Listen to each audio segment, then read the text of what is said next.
यह कहानी एक ऐसे इंसान पर आधारित है जो भूत प्रेत में बिल्कुल भी विश्वास नहीं रखता। भूत प्रेत की बातें मानो उसको एक मजाक लगती हैं। उसका नाम राहुल है। राहुल बहुत ही होशियार लड़का था। उसकी पढ़ाई बाहर विदेश में हुई थी और विदेश से पढ़ाई करने के बाद उसको इंडिया आना पड़ा। इंडिया में उसकी फैमिली रहती थी। यहाँ पे उसे एक एमएनसी कंपनी में जॉब मिल गई और जॉब मिली तो सही, बट उसे जॉब करने का इंटरेस्ट रात की शिफ्ट में करने को आया और वह अपने रूम से रोज़ ऑफिस के लिए निकलता था और सुबह होते ही ऑफिस से रूम को चला आता था।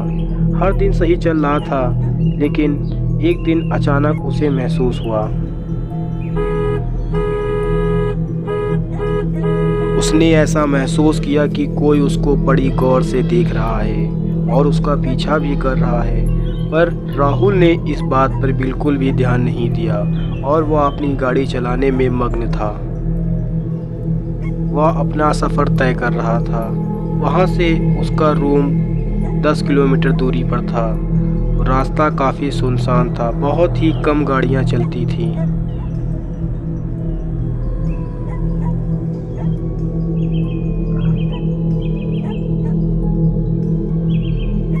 राहुल को उसकी दादी ने बचपन में बहुत सी भूतों की कहानियाँ सुनाई थीं, पर वह बचपन था, अब वो एकदम जवान था। उसे ये सब बातें बिल्कुल बेहुदी लगती थीं। वो इन सब बातों पर बिल्कुल भी गौर नहीं करता था। राहुल की फैमिली हैदराबाद में रहती थी और वो यहाँ दिल्ली में जॉब कर रहा था।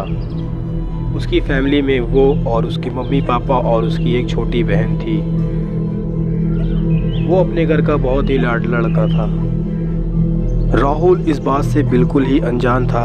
उसे नहीं पता था कि उसके साथ अभी आगे क्या होने वाला है। वो अपनी गाड़ी चला रहा होता है, तभी उसे महसूस होता है। तभी उसके पीछे से एक मोटरसाइकिल आती है और उस पे 2 लोग होते हैं।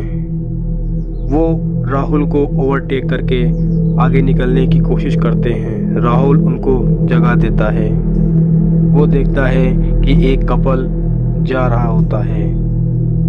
तभी उसका ध्यान जाता है कि जो पीछे एक लेडीज़ बैठी थी, उसका साड़ी नीचे लटक रहा था। कहीं वो पीछे के पहिए में ना फंस जाए, जिससे कोई दुर्घटना हो जाए। राहुल को थोड़ा सा अटपटा लगा कि वो ऐसा क्यों। उसे लगा कि कहीं उसका साड़ी का जो नीचे से कपड़ा है वो कहीं पहिए में ना फंस जाए, जिससे वो कहीं गिर ना जाए। राहुल ने अपनी गाड़ी की स्पीड तेज की और वो उस भाई साहब से बोलने लगा, अरे भैया, आपकी पीछे जो वाइफ बैठी हैं उनका साड़ी का पल्लू नीचे लटक रहा है, उसको सही कर लीजिए। इतना कहते ही राहुल आगे निकल गया और राहुल अपनी गाड़ी चलाने में फिर से मग्न हो गया। वहाँ से अब उसका घर मुश्किल से 5 किलोमीटर बचा होगा। रास्ता काफ़ी सुनसान था और थोड़ा थोड़ा जंगल का जैसा रास्ता था, मगर उसे इस बातों से बिल्कुल भी परवाह नहीं थी। तभी वो गौर करता है कि जो भाई साहब पीछे गाड़ी चला रहे थे, उनके पीछे एक लेडीज़ बैठी थी जो कि शायद उनकी वाइफ थी, पर वो जो भाई साहब थे अब वो राहुल से आगे आ गए। तभी राहुल ने गौर किया, देखा कि उस पे कोई लेडीज़ नहीं बैठी है। इस बात से राहुल को थोड़ा सा भय हुआ। तभी राहुल उस भाई साहब के सामने आया और पूछने लगा, अरे भैया, वो लेडीज़ कहाँ गई जो आपके पीछे बैठी हुई थी? वो मुझे दिखाई नहीं दे रही हैं। क्या हुआ उनके साथ? सब ठीक तो है, कोई दिक्कत तो नहीं? उस भाई साहब को कुछ समझ नहीं आ रहा था। उसने अपनी गाड़ी रोकी। तभी राहुल ने भी वहीं पर अपनी गाड़ी रोकी। राहुल कहता है, भाई साहब, आपकी बीवी पीछे बैठी हुई थी, वो नहीं है, क्या हुआ उनके साथ? ना सुनते ही उस भाई साहब की फटके 4 हो गई और वो परेशान हो गया। उसे समझ नहीं आ रहा था कि ये ऐसा क्यों कह रहा है। तभी उन लोगों ने पीछे मुड़ के देखा और उन्हें रास्ता बड़ा ही डरावना लग रहा था। तभी राहुल कहता है, अरे भाई साहब, आप इतना डरे हुए क्यों लग रहे हैं?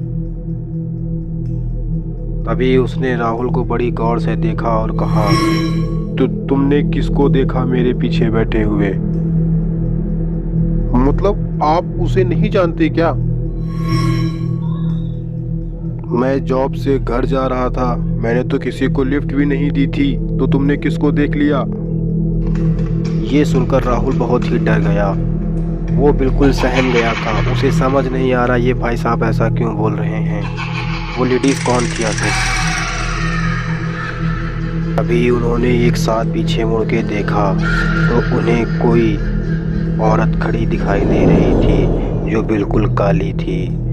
अब उनका शक असलियत में बदल गया और वे बहुत डर गए। अब उन्होंने वहां से निकलने का निश्चय किया। दोनों लोगों ने गाड़ी अपनी अपनी स्टार्ट की और वहां से निकल पड़े।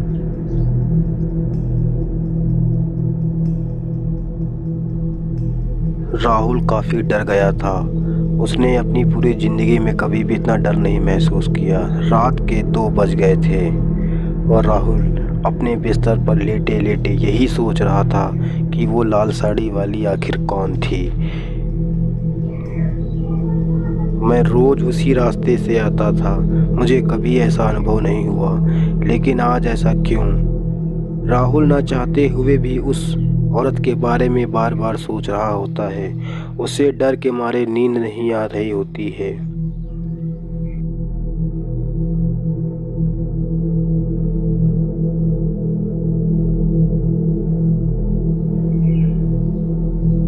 राहुल काफ़ी परेशान था। बाहर का मौसम भी बहुत ख़राब था। तेज़ तेज़ हवाएं चल रही थीं। खिड़कियां बहुत तेज़ तेज़ आपस में लड़ रही थीं। राहुल के घर का पूरा माहौल एकदम डरावना सा बन गया था। राहुल को अब हर एक चीज़ देखने से डर लग रहा था। उसे बार बार उसी लाल साड़ी वाली औरत की याद आती है। उठ करके वो खिड़की को बंद कर देता है और देखता है कि उसके पीछे कोई खड़ी है। राहुल जब से ऑफिस से आया था वो उस औरत के बारे में बार बार सोच रहा था। ना चाहते हुए भी राहुल उसी औरत के बारे में सोचता है और सो जाता है। जब उसकी आँख खुलती है तो वो देखता है कि ये एक सपना था। बाहर मौसम बहुत ख़राब होता है, हवाएं तेज तेज चलती हैं। राहुल को कुछ नहीं समझ में आ रहा था कि अब आगे क्या होगा।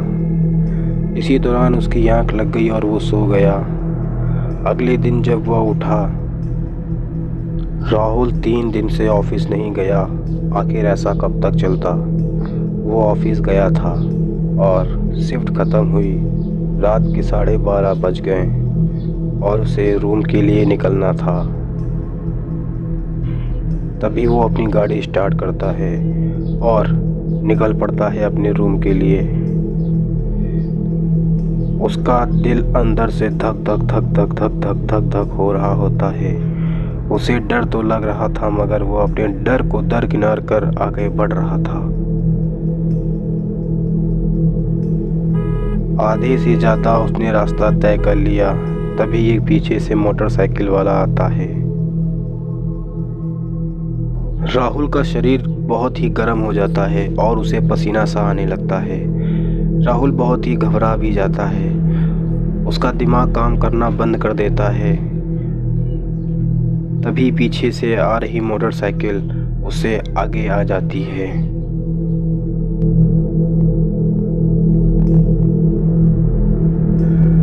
राहुल इतना घबराया हुआ था कि उसकी हिम्मत भी नहीं हो रही थी कि वो बगल वाली गाड़ी को देखे। उसने हिम्मत करके जरा देखा भी तो उसे कोई ना दिखी।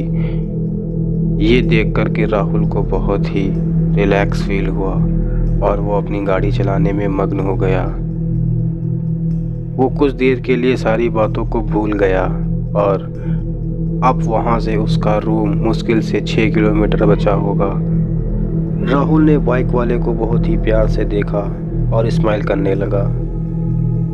तभी बाइक वाले ने राहुल से कहा, बहन जी से कह दीजिए कि अपनी साड़ी का पल्लू ऊपर कर लें।